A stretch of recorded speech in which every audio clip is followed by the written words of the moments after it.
দেবু দুপাড়া পেরিয়ে প্রায়ই এসে বসে অশ্বত্থ গাছটার কাছে।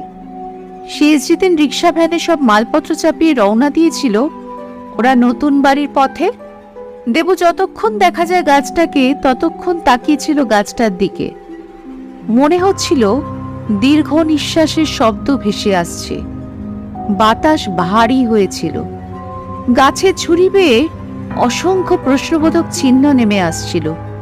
কেন কেন সবাই মিলে মনোহরপুর শূন্য করে পালিয়ে যাচ্ছে তাকে ফেলে? পিতৃপুরুষের ভিটে বাটি, জমি, গাছগাছালি ফেলে এতটুকু পিছুটান অনুভব না করে চলে যাচ্ছে যে যেদিকে পারে। এই কেমন অভিশাপ?